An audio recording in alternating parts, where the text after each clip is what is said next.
Hello everyone. Yeah, this is the jubilary edition of my prediction videos number 100. Yeah, let's see how many will watch this one. Yeah, I must say I was disappointed over the turnout for the last video, but I guess it was a bit too long, but anyway, sometimes it can't be avoided. Alright, then we go, let's jump to the main fights of the next weekend.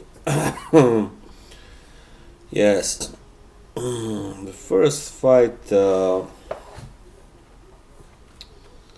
I now completely forgotten. Just a second. Sorry, I am not prepared, but yeah, come on, you bastard. Oh yeah, there is Richard Comey versus Raimundo Beltran. Yeah, this is a lightweight fight. Yeah, of course, Beltran is now, starting, to get a little bit, to age a little bit. He's 38. He just actually turned 38 yesterday. Happy birthday. And he's been in the game for 20 years. It will be 2nd July, it will be 20 years since he turned pro. And yeah, he has managed to, score a few upsets, like when he decision Brian Vasquez and yeah, Paulus Moses perhaps also. And also in February he knocked out the previously undefeated Hiroki Okada. But this is a whole different opponent. And Richard Comey, he's not undefeated, but he's a very good fighter whose only 2 losses are both questionable split decisions. One to Robert Easter Jr. and one to Denis Shafikov. Yeah. And both came in 2016. So since then he hasn't lost, even though he hasn't had that many fights. But anyway, this is a guy, he won the IBF. It's for the IBF title. Sorry, I forgot to say. He won that title by a second round TKO against Isa Chaniev.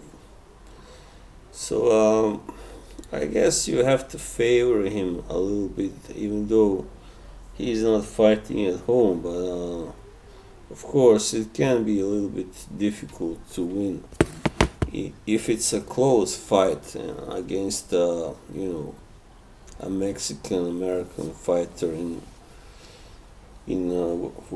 Vegas or California. I don't know really where this fight is, but anyway, yeah. I think favor Comey to win, even though I do expect a close fight, most likely. And this guy Beltran, I don't think he has been stopped, has he yet? Oh yeah, he has actually, but that was a while ago. Yeah, Ahmed Diaz, he was a really big puncher. He stopped him, and then one guy very, very long ago, 4th round TKO, Steve Trumbull. But that was before, before Beltran became a really, came of age. So I don't really know if Comey will be able to stop him. It's possible, but certainly not like he did this guy Chaniev, like in 2 rounds. Maybe not before the 8th anyway, for sure. Yeah, but I think most likely it will be a hard for close fight, and it may even end as a draw. Really, to be frank, it wouldn't be a surprise to me anyway. And even if Beltran got a kind of split decision, that wouldn't surprise me either. So this one is really not that easy to. I mean, I think that most likely Richard Coney will be the better guy, but will he get the decision? That's another thing. So that's not really fair. I mean, a fair job for someone to predict. So anyway, I'm holding a button down Richard Coney to win by a decision or late stoppage, or maybe it will be a draw. But yeah, that's all I'm going to say about that. And then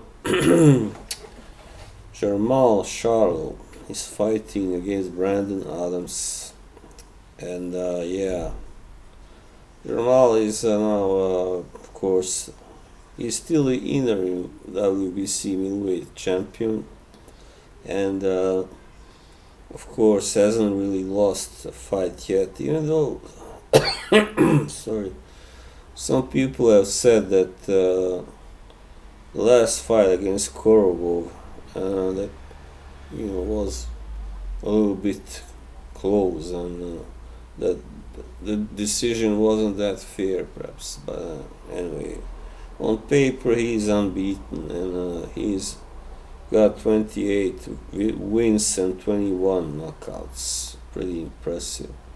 And Brandon Adams is, I guess, a rather safe opponent. I mean, he was stopped by John Thompson in 2015, and his biggest wins are against Yevgen Kitrov. But that was a 5-round fight, actually.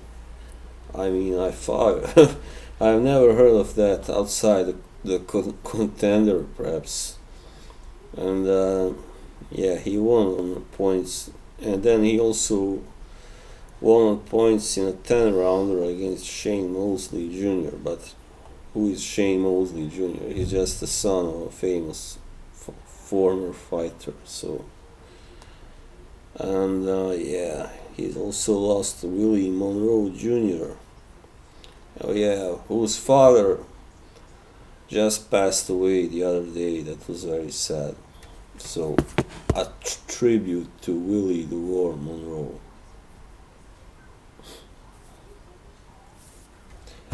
And yeah, so I think Jermall, sorry, will win by a knockout. Certainly, very likely. I'm not gonna say which round, but within the first 6 or 7 rounds, very likely. Yeah. Brandon Adams is just no match for Jermall, definitely. And then yeah, Erickson Lubin versus Zakaria Atu.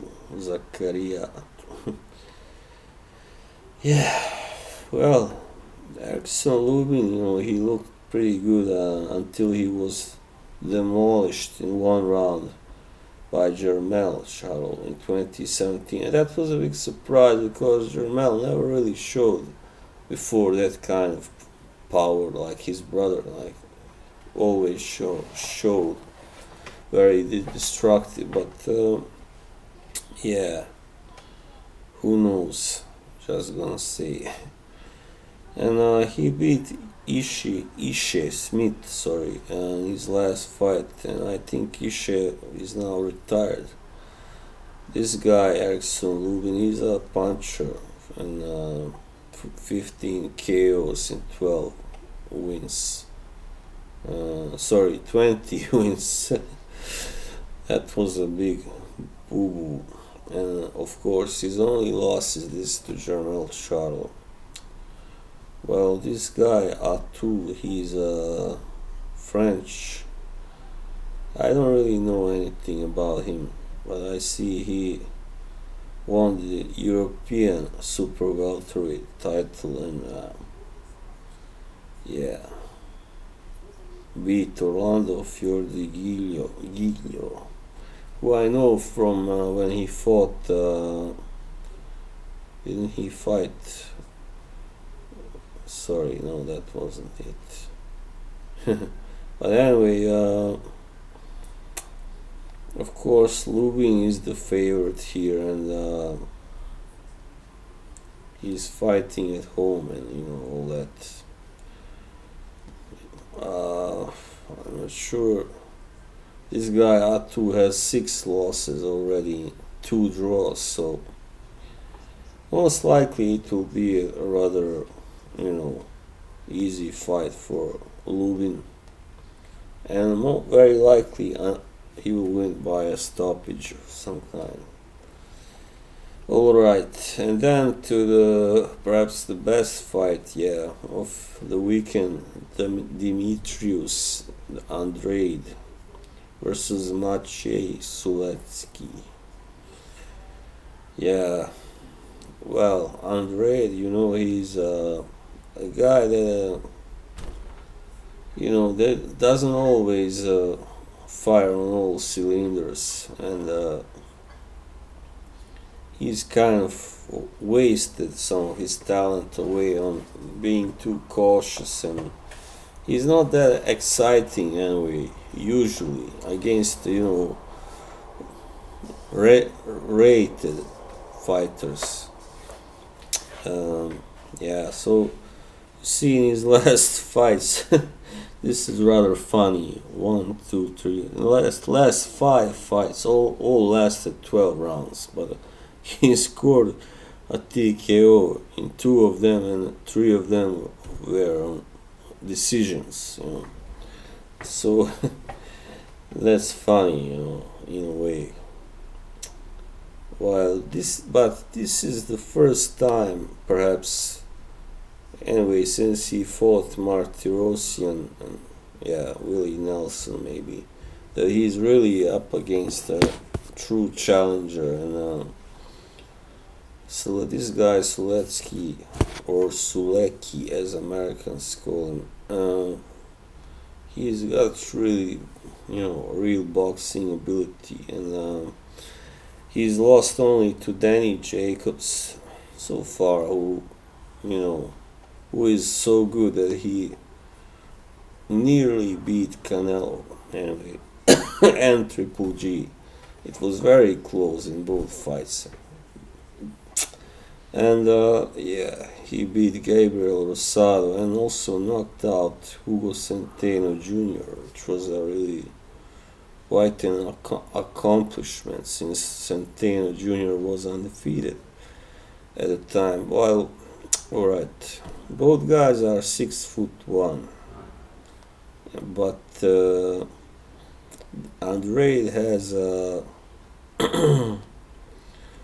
actually 5.5-inch reach advantage. Wow.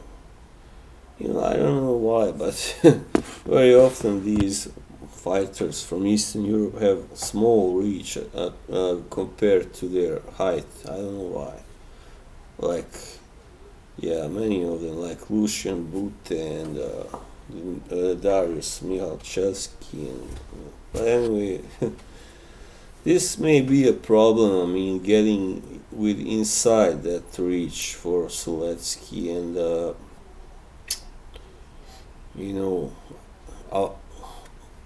avoiding Andrade's punches perhaps may be a challenge, but I think he will most likely rise to that challenge well. So neither guy is perhaps a really hard, really devastating puncher, but both guys do have power. They can hit, It's not like Poli Malignaggi type fighters. So it's hard really to predict this fight, but I think Sulecki is good enough to win, but perhaps so is Andrade. So I don't know who will be favored, if any of them will be favored. I hope not by the judges, because everybody wants a fair decision, right? So, but if I really had to choose some, I think I'd go with Sulecki, because so far he's shown himself to be, not only more entertaining fighter, but also more aggressive and more, you know, just more capable in a way than Andrade. Even though Andrade has got the tools, but he doesn't really always know how to use them. So, yeah. To finish this video, I think Sulecki may win, but most likely on points. Yeah, but I think he will have to perhaps score a knockdown or two or something to really convince the judges. Alright, well, that was all for this time, and thank you, all of you who will watch this video. So, see you around, bye bye.